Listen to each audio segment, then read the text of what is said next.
மக்களை good morning, வணக்கம். வாங்க, இன்றைக்கி நம்ம சமையல் முடிச்சிட்டோம்.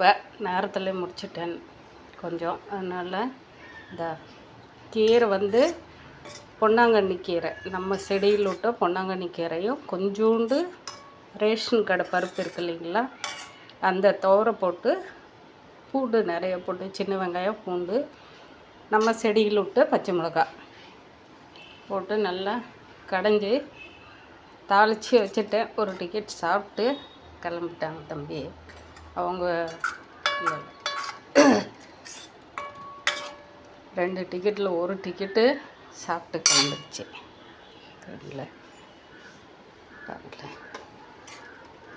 நம்ம வீட்டில் இருக்கிறது, நம்ம கண்ணுக்கு முன்னாடி நம்ம மண், காட்டில் இருந்த மண் தான் எடுத்துகிட்டு வந்து போட்டு, அதாவது நம்ம தேங்காய் உரிக்கிறது எல்லாமே, காய்கறி நறுக்கிறது எல்லாமே போட்டு இந்த கீரைகளை நம்ம பாதுகாப்பாக, அதாவது எருவு மட்டும் உட்காருங்க. நம்ம இந்த டிகஷ்னு அதெல்லாம் போடும் இல்லைங்களா அந்த செடியில். மற்ற நான்வெஜ் எப்பயாவது செஞ்சால் கூட அந்த தண்ணி கூட நான் செடிங்களுக்கு யூஸ் பண்ண மாட்டேன். ஏன்னா அதை யூஸ் பண்ணலாம் அப்படின்வாங்க. நம்ம பூச்செடி அது இதுன்னு இருக்கிறதுனால, சாமிக்கு வைக்கிறதுனால நான் அதெல்லாம் யூஸ் பண்ணுறது இல்லைங்க. அதில் தண்ணியோட கழுவி விட்டுரும்ப, வெளியே போய் கழுவுறதுனால ஒன்லி வெஜ்ஜி மட்டும்தான். இந்த முட்டை ஓடு அதெல்லாம் போடுறது கூட எப்போயாவது ஒரு முறை பூ செடிங்களுக்கு நறுக்கி விட்ருவோம், அவ்வளோதான். மற்றபடியெல்லாம் நம்மளதில் கசா முசான்னு எந்த செடிக்குமே இருக்கிறதில்ல.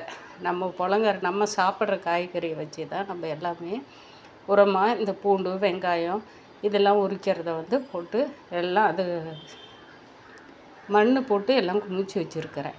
அதில் கொட்டி அது உரமானதுக்கப்புறம் எடுத்து ஒவ்வொரு செடிங்களுக்காக மாற்றி விட்டுக்குவேன். அந்த மாதிரி தான் பண்ணிகிட்ருக்கிறேன். இந்த கீரை பொன்னாங்கண்ணி கீரை எல்லாருக்குமே தெரியும். கண்ணுக்கு, மண்டைக்கு, முடிக்கு எல்லாத்துக்குமே அது டோட்டலாக உடம்புக்கு நல்லதுன்னு. இதில் ஒரு 10 இலை, ஒரு 5 இலை பூசணி, நம்ம இனிப்பு பூசணி இருக்கு இல்லைங்களா, இனிப்பு கலரில், அந்த பூசணி இலையும் போட்டு கடைஞ்சிருக்குறேங்க. சாப்பாடு ஒயிட் ரைஸ் வச்சு இதை கஞ்சி, நம்ம சாரீஸ் போடுறதுக்கு, காட்டன் சாரீஸ் போடுறதுக்கு கஞ்சி எடுத்து வச்சுட்டேன். இது நேற்று வச்ச சாதம் பாருங்கள், இன்னும் இருக்குது. நேற்று தம்பிக்கிட்ட போயிட்டு வந்துட்டேன் இல்லைங்களா, ஊருக்கு போயிட்டு 2 நாள், அதாவது வெள்ளிக்கிழமை நைட்டு இருந்தேன், சனிக்கிழமை ஒரு நாள் இருந்தேன், ஞாயிற்றுக்கிழமை நைட்டு காலையிலேருந்து சாயந்தரம் வந்துட்டு மறுபடியும் ஞாயிற்றுக்கிழமை நைட்டு பஸ் ஏற்றி விட்டோம். விடிய காலம் இங்கே 4:30 மணிக்கெல்லாம் நம்ம சேலம் வந்துடும்ப. மைசூர் போயிட்டு 1 நாள் 1.5 நாள் இருந்திருக்கிறேங்க, அவ்வளோதான். ஒரு நைட்டு சனிக்கிழமை நைட்டு படுத்து தூங்கிடும்பேன். மறுபடியும் ஞாயிற்றுக்கிழமை நைட்டு ரிட்டன் வந்துட்டேன். கொஞ்சம் வேலையெல்லாம் இருக்குதுங்க, தைக்கிற வேலை இருக்குது. சரி, இப்போ எல்லாம் நியூ இயர் வருது, கிறிஸ்மஸ் வருது, ஏதோ நம்ம கடையில் துணி போட்டிருக்கறத அது 1 2 ஓடணும் இல்லைங்களா. அதனால் நம்ம கொஞ்சம் இந்த ஆவாரம் பூவெல்லாம் பறிக்கிறது எல்லாம் அக்காவும் கூட வந்தாங்க. அவங்களுக்கு சொன்னதுனால மறுபடியும் அதெல்லாம் அவங்க ஏரி வேலைக்கு போகிறாங்க. சரி, நான் பணம் கொடுத்துட்றேன், ஒரு 2 ஆள் கூட நீங்கள் வச்சு எனக்கு ஆவாரம் பூவை பறித்து வைங்க. ஏன்னா தோட்டம் மாதிரி நல்லா இருக்குங்க அந்த ஏரியாவில். ஏன்னா நம்ம போகணுன்னு நினைக்கும் போது நமக்கு டிரைவர் கூட யாரும் துணை இல்லைங்க. காட்டு சைடு ஃபுல்லாகவே ஒன்றும் இல்லை, நம்ம பேருக்கு தகுந்த மாதிரி அவங்க தான் சுற்றிட்டு இருப்பாங்க காட்டில். வேறு எதுவும் காட்டு எருமை இருக்கும், அது அந்த பகுதியில் அதிகமாக இருக்காது. இந்த காட்டு பன்னி அந்த மாதிரி தான், முயலுங்க அந்த மாதிரி தான் இருக்கும். ஆனால் அழகான இடங்க அதெல்லாம் நம்ம சுற்றி பார்க்குற இடம். மேச்சேரிக்கு அந்த பக்கம் பெரும்பாலில், பெண்ணாங்காரத்துக்கு சென்டரில் சின்னப்பட்டின்னு சொல்லிட்டு பயங்கரமான அழகான கிராமங்க, அந்த இடத்துல தான் இருக்குது. போயிட்டு பறிச்சு சொல்லியிருக்கிறேன். அடுத்தது நெக்ஸ்ட்டு வத்த குழம்புங்க. நம்ம போட்டு வச்சு வத்த குழம்பு கொஞ்சம் அர்ஜென்ட்டாக இப்போ செய்யலான்னு சொல்லிட்டு பூண்டு, இதுக்கு பெரிய வெங்காயம் போட்டேன். கீரைக்கு சின்ன வெங்காயம் தான் போட்டு, அப்புறம் தாளிக்கும் போது நம்ம எப்பயும் போல் தாளிப்போடகம் போட்டு ஃபஸ்ட்டில் கடுகு உளுத்தம்பருப்பு போட்டு, அதுக்கப்புறமா ஒரே ஒரு வரமிளகாய் போட்டு தாளிப்போடகம் போட்டு கீரையை தாளிச்சிட்டேன். ஏன்னா கீரை வேக வைக்கும் போதே நம்ம பருப்பு போடும்போதே பூண்டு, சின்ன வெங்காயம், மஞ்சத்தூள் போட்டு வேக வச்சு, அதுக்கப்புறம் பச்சை மிளகாய் நம்ம செடியில் விட்டது போட்டு வேக வச்சு மஞ்சத்தூள் போட்டு கடைஞ்சிட்டேன். கடைஞ்சி நம்ம தாளிப்புடகம் போட்டு கா தாளிச்சிட்டுங்க. இப்போ வந்து இதுக்கு வத்த குழம்புக்கு வத்தல் வறுத்துட்டேன். எண்ணெயில் போட்டு வத்தலை வந்து நல்லா வறுத்துட்டு, அதுக்கப்புறமா அது பொரிஞ்சதுக்கப்புறம் அதிலே வந்து கடுகு உளுத்தம்பருப்பு போட்டு, சின்ன வெங்காயம், கொஞ்சம் பெரிய வெங்காயம், பூண்டு ஒரு 10 15 பல் பூண்டும் போட்டு எல்லாம் வணக்கி விட்டு, அதுக்கப்புறமா நம்ம கொஞ்சம் வரமல்லி வறுத்து, வரமல்லியும் ஒரே ஒரு வரமிளகாய் போட்டு நல்லா வறுத்து, அது நல்லா நைஸாக தேங்காய் ஒரு இவ்வளோண்டு தேங்காய் போட்டு, புளி எல்லாம் மிக்சியில் போட்டு அடித்து, இது நல்லா ஒரு தக்காளியும் போட்டு வணக்கி விட்டேன். வெங்காயம் தக்காளி எல்லாமே அந்த வத்தல் பொரிஞ்சதுக்கப்புறமா அதிலே போட்டு எல்லாம் வணக்கி விட்டேன். மஞ்சத்தூள் கொஞ்சம், சாம்பார் பொடி கொஞ்சம் போட்டு வணக்கி விட்டேன். அப்புறமா இதை அரைச்சி ஊற்றுனதை எடுத்து ஊற்றிட்டு கொஞ்சம் நாட்டு சர்க்கரை போட்டு நல்லா கொதிச்சதுக்கப்புறம், இன்றைக்கி சமையல் ஃபுல்லாக நல்லெண்ணெயில் தாங்க, அதாவது எள்ளெண்ணெயில் தான் செஞ்சுருக்கிறேன். ஏன்னா எண்ணெய் வந்து ரைஸ் பிராண்ட் ஆயிலும் வாங்கணும், தேங்காய் எண்ணெயும் நல்லெண்ணெயும் வந்து எல்லாம் மிக்ஸ் பண்ணோம். அதனால் தனித்தனியாக இருக்குது, மிக்ஸ் பண்ணது எல்லாமே தீர்ந்துருச்சு. இன்றைக்கி வாங்கி செஞ்சுக்கலான்னு சொல்லிட்டு இன்றைய சமையல் அர்ஜென்ட்டாக நேற்று வந்து நான் நெல்லிக்காய் சாதம் செஞ்சேங்க. வந்த அர்ஜென்ட்டில் படுத்து தூங்கிட்டேன். 4 மணிக்கு வந்தேங்க, 4:30க்கு வந்தேங்க. இங்கே 4:45 ஆகிடுச்சு. வந்த உடனே அப்படியே ஃப்ளாட் ஆகிட்டுங்க. ஓரளவுக்கு பஸ்ஸில் வந்ததுனால இந்த யானை புலி இதெல்லாம், புலின்ற போய் சொல்கிறேன், மான் யானை 3 இடத்துல பார்த்துங்க. பஸ்ஸு குறைஞ்சிட்டே நின்றுட்டு இருந்துச்சு. ஃபோட்டோ எடுக்கலான்னா பயம். ஏன்னா அவங்க வந்து நம்மளை வந்து கடற்கண்ணில் பார்த்த மாதிரியே பார்த்துட்டு இருந்தாங்க. யாருமே வீடியோ எடுக்கலை. கண்ட்ரைட்டு தான் வந்து அது மறைச்சி இப்படி எடுக்கிறாரு. அதனால் 2 பக்கமும் 2 இருந்துச்சு சென்ட்ரல் பஸ்ஸு. நமக்கு முன்னாடியும் பின்னாடியும் வந்து கார் போக முடியாது. கொஞ்சம் அசந்தாங்களான்னா அவங்க விளையாட்டை காட்டிடுவாங்க. மணி 1:30 மணி 1:15 இருக்கும். அந்த நேரத்தில் அவங்க எங்களுக்கோசரமே அவங்க சல்லுன்னு போயிருப்பாங்க. ஆனால் ஒரு காரும் ஒரு ஆட்டோவும் நின்னதும் பார்த்துட்டு கொஞ்சம் முன்னாடி போய் அவங்க, ஏன்னா காருங்களெல்லாம் எப்படி அப்படியே சும்மா லைட்டாக டச் பண்ணாவே போகும், கந்து அடிச்சிடும். பஸ்ஸுக்கார கொஞ்சம் முன்னாடி போய் நின்றுட்டு சைடில், ஏன்னா மாதேஸ்வரம் மலை ரோடு மைசூர் ரோடு எப்படின்னா தெரியும், ஒதுக்கி விட்டு அதுக்கப்புறம் அந்த காருங்களுக்கெல்லாம் கொஞ்சம் கேப் கொடுத்து, நான் ஐயாவை வந்து அவர் நம்மளை பார்க்குற மாதிரியே ஜன்னலில் பார்த்துட்டு, கண்ணாடி ஃபுல்லாக க்ளோஸ். மைசூர் ஒகேனக்கல் வண்டியெல்லாம் ஃபுல்லாக க்ளோஸு, ஸ்ட்ராங் கண்ணாடி, கவர்மெண்ட் பஸ்ஸாக இருந்தாலே அவங்களுக்கு அதெல்லாம் ஸ்ட்ராங் இல்லை, சும்மா டொம்முன்னா போச்சு. அப்படியே ஜன்னல் வழியாக அந்த தும்பிக்கையை விட்டு நம்மளை பதம் பார்த்துருவாங்க. அதனால அப்படியே கொஞ்சம் பொறுமையாக எல்லாமே பார்த்துட்டு இருந்துட்டு வந்துட்டுங்க. ஐயா வெடிக்கினேன், ஐயா நீங்கள் தான் எங்களை பார்க்குற மாதிரி இருக்குது, எனக்கு நீங்கள் காட்சி அளிக்கிற மாதிரி தான் இருக்குது. எனக்கு ஒன்றும், ஏன்னா பார்க்கணுன்னு நினச்சேன், பார்த்துட்டேன், ரொம்ப நன்றி. மான் பார்த்துங்க, முயல், இந்த காட்டு பூனை, இதெல்லாம் அப்படியே ஒரு என்ஜாய்மெண்ட்டு தானே. அதுக்குன்னு நம்ம வந்து இது வனவிலங்குகள் பார்க்குறதுக்கு நம்ம அங்கே இங்கேயும் போக வேண்டியது இல்லை இல்லைங்களா. நம்ம போகும்போது அதெல்லாம் ஒரு என்ஜாய் பண்ணிட்டு பார்த்துக்கணும். நம்ம அந்த இடத்துக்கெல்லாம் கூட்டிகிட்டு போய் நம்ம காட்டுறதுக்கு பசங்களுக்கும் டைம் இல்லை.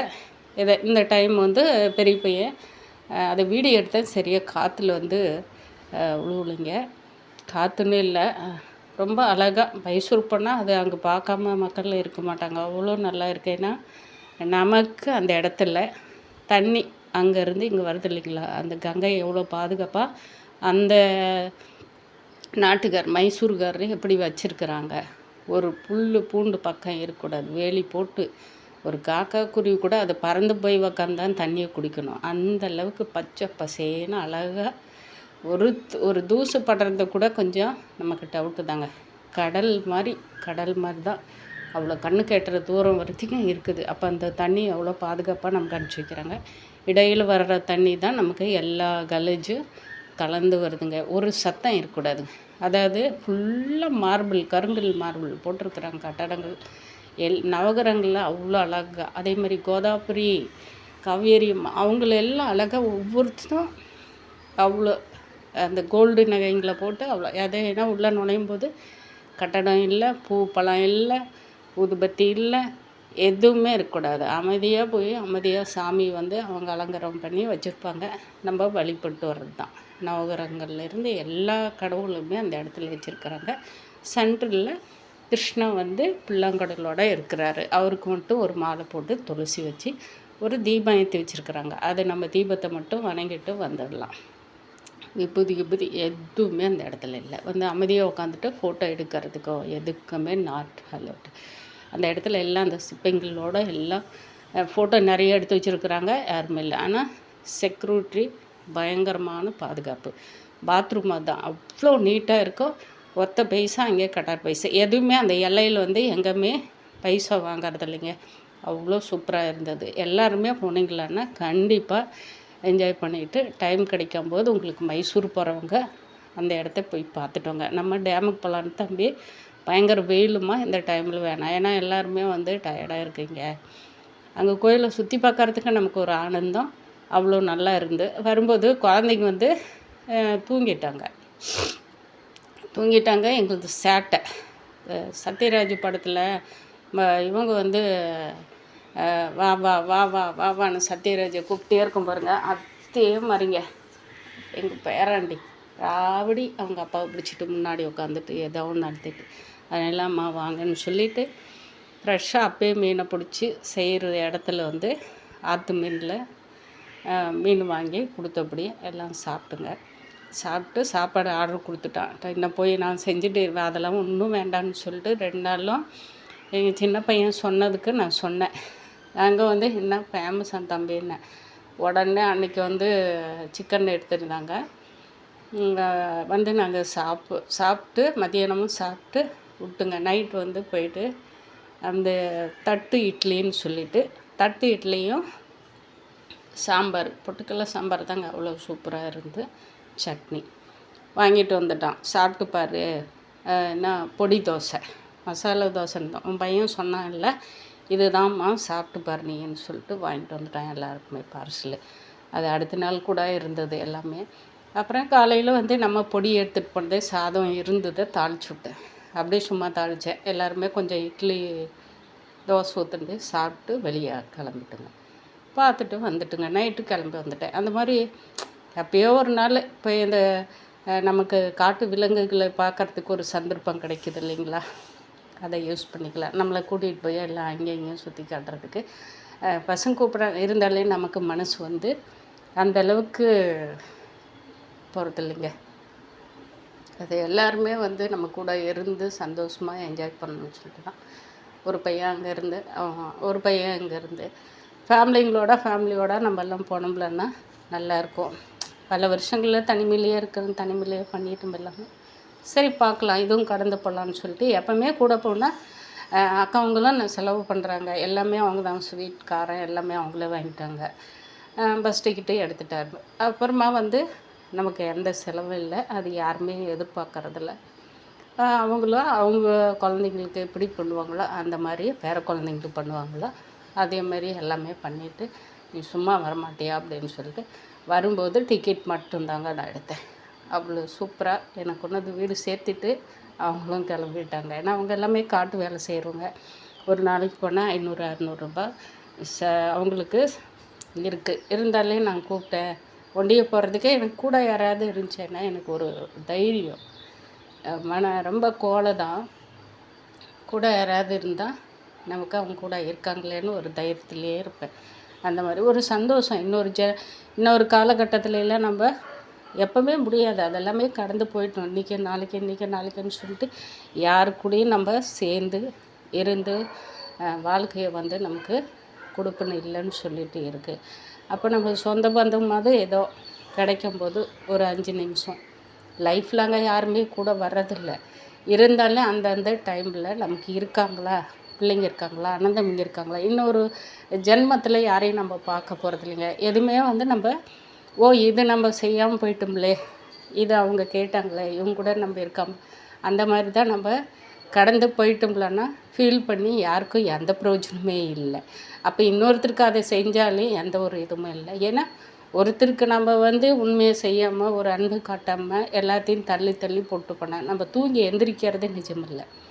ஒவ்வொரு நாளும் நான் பிரார்த்தனை பண்ணிக்குவேங்க. நான் எந்திரிக்கும் போது கடவுளே நம்ம கடன் 10 பைசானாலும் 10,000னாலும் 10 லட்சம் நம்மளை நம்பி ஒருத்தர் கொடுத்துருக்குறாங்கன்னா என்னோடய வீட்டில் குடியிருக்கிறவங்க கூட, ஏன்னா எல்லாமே என் பொறுப்பில் எங்கள் பசங்க இருக்காங்கன்னாலையும் அவங்கெல்லாம் எதுவுமே கண்டுக்க மாட்டாங்க. அவங்களுக்கு நான் மறுபடியும் அந்த கடனை ஒப்படைக்கணும் இல்லைங்களா. அதனால் நான் அந்த கடனுங்களை தீர்க்குற வரைக்கும் என்னைக்கு பசங்க இதெல்லாம் ஏற்றுக்கிறாங்களோ அது வரைக்கும் நான் உயிரோடாக இருக்கணும். என்னோடய தொழிலில் நான் 10 பைசா கடன் இருந்தால் கூட அந்த கடனை அடைக்கிறதுக்கு நான் உயிரோடாக இருக்கணும் கடவுளை அப்படின்னு சொல்லிட்டு தான் நான் ஓடிட்டு இருக்கிறேன். ஏன்னா அன்பு நமக்கு வந்து கிடைக்கலன்னும் போது நம்ம அவ்வளோதான். ஓரளவுக்கு தாங்க எல்லாமே போராடுறது. எல்லாருமே இப்போ பிள்ளைங்கிட்ட ஆகட்டும், ஃப்ரெண்டுங்கிட்டே ஆகட்டும். எனக்கு உள்ளே வந்து என் கூடவே இருந்து குத்துறவங்கள எல்லாமே சில இதெல்லாம் இப்போ நமக்கு வந்து ஐயக்கிட்ட போனதுக்கப்புறமே காட்டுறாரு. சில பேர்கிட்ட ஓப்பனாக சொல்லிடுறேன், சில பேர்கிட்ட சொல்ல முடியறதில்ல, மனசுக்கு வச்சிடல. அதை அவரே பார்த்துக்குவார். அவர்கிட்ட நம்ம என்ன பிரார்த்தனை பண்ணுறப்போ உண்மையாக இருந்தால் புரிய வைக்கிறாரு, இல்லையா வேண்டான்னு சொல்லிட்டு அவரே அதை வந்து இது பண்ணிடுவார். அதனால் முழு பொறுப்போ நம்ம கணங்கம்பட்டி ஐயா எங்கள் அப்பன் சித்தப்பிரம்மான்கிட்ட அந்த தங்கமுட்டு சாமிக்கிட்ட ஒப்படைச்சிட்டேன். என்னை போராடத்தை அவர்கிட்ட ஒப்படைச்சிட்டேன். அதனால் நம்ம வந்து கிடைக்கும்போது சின்ன சின்ன சந்தோஷத்தை வந்து என்ஜாய் பண்ணிட்டு போகலாம்.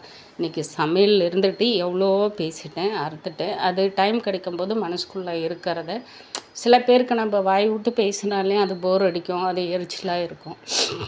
ஒவ்வொருத்தருக்கும் இது இருக்கும். ஒவ்வொரு போராட்டமும் நான் பேசுகிறதுல வந்து பார்க்குறவங்க யாராக இருந்தாலும் சரி, ஒவ்வொருத்தருக்கும் அந்த மனப்போராட்டம் மனசுக்குள்ளே எல்லா ஆசைகளும் எல்லா பாசங்களும் இருக்கும். அதனால் அண்ணன், தம்பி, அக்கா, கூட பிறந்தவங்க, நல்ல உண்மையான ஃப்ரெண்ட்ஷிப் எல்லாருமே இப்போ நம்ம வாழும்போது எதாக இருந்தாலும் அனுபவிச்சுட்டு போயிட்டே இருக்கிறதாங்க. அதுக்கு பின்னாடி எதுவுமே இல்லை. தவறான கண்ணோட்டம், தவறான எண்ணங்களில் நம்ம போகாமல் நம்ம உண்மையாக வாழ்ந்துட்டு போயிட்டாவே போருங்க. நம்ம கடவுளுக்கு ஒரு பாய் சொல்லிட்டு நன்றி சொல்லிட்டு இந்த உலகத்தில் வாழ்ந்ததுக்கு நம்ம இருந்ததுக்கு நன்றி சொல்லிட்டு போயிட்டே இருக்கலாம்.